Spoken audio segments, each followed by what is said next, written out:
রাশিয়ার বিরুদ্ধে সরাসরি সামরিক সংঘাতের প্রস্তুতি নিচ্ছে পশ্চিমা সামরিক জোট ন্যাটো, এমনই গুরুতর অভিযোগ তুলেছে মস্কো।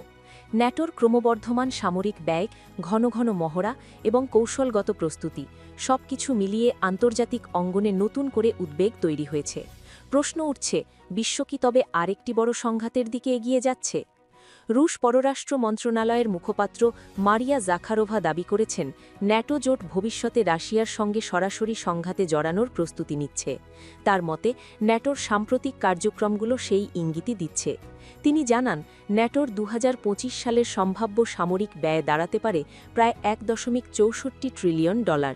৩২টি সদস্য দেশের সম্মিলিত এই ব্যয় বৈশ্বিক সামরিক ব্যয়ের প্রায় ৬২%। জাখারোভার মতে, এই বিপুল ব্যয় ন্যাটোর দীর্ঘমেয়াদী সামরিক কৌশলেরই অংশ। এছাড়া গত বছরে ন্যাটোর অধীনে ১২০টিরও বেশি সামরিক মহড়া অনুষ্ঠিত হয়েছে। শুধু তাই নয়, সদস্য দেশগুলো আলাদাভাবে ৭০০টিরও বেশি প্রশিক্ষণ কার্যক্রম পরিচালনা করেছে। এসব মহড়ায় অংশগ্রহণকারী দেশের সংখ্যা যেমন বাড়ছে, তেমনি বাড়ছে যুদ্ধ প্রস্তুতির মাত্রাও। রাশিয়ার অভিযোগ, এসব মহড়া কেবল প্রতিরক্ষামূলক নয়, বরং আক্রমণাত্মক কৌশলের অনুশীলনও এতে অন্তর্ভুক্ত রয়েছে। এতে ন্যাটোর সামরিক মনোভাব ক্রমেই আরও আগ্রাসী হয়ে উঠছে বলে মনে করছে মস্কো। একই সঙ্গে ইউরো আটলান্টিক অঞ্চলে রাশিয়াকে প্রধান হুমকি হিসেবে চিহ্নিত করার বিষয়টিও প্রত্যাখ্যান করেছে রাশিয়া। মস্কোর দাবি, আকাশ সীমা লঙ্ঘন, নাশকতা বা সাইবার হামলার মতো অভিযোগগুলো ভিত্তিহীন এবং রাজনৈতিক উদ্দেশ্যপ্রণোদিত।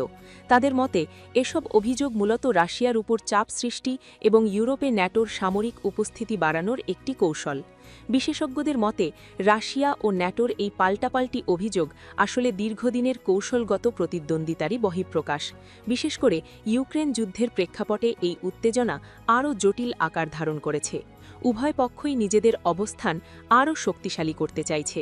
এদিকে মধ্যপ্রাচ্যেও উত্তেজনা বাড়ছে। যুক্তরাষ্ট্র ও ইসরায়েলের বিরুদ্ধে অবস্থান নিয়েছে ইরান, যা রাশিয়ার ঘনিষ্ঠ মিত্র হিসেবে বিবেচিত। ফলে বৈশ্বিক রাজনীতিতে একাধিক ফ্রন্টে উত্তেজনা তৈরি হয়েছে।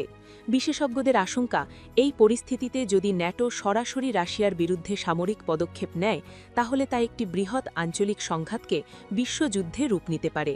সব মিলিয়ে বর্তমান বিশ্ব রাজনীতি এক অনিশ্চিত মোড়ে দাঁড়িয়ে। কূটনৈতিক সমাধান নাকি সামরিক সংঘাত, কোন পথে এগোবে বিশ্ব, এখন সেটিই দেখার বিষয়।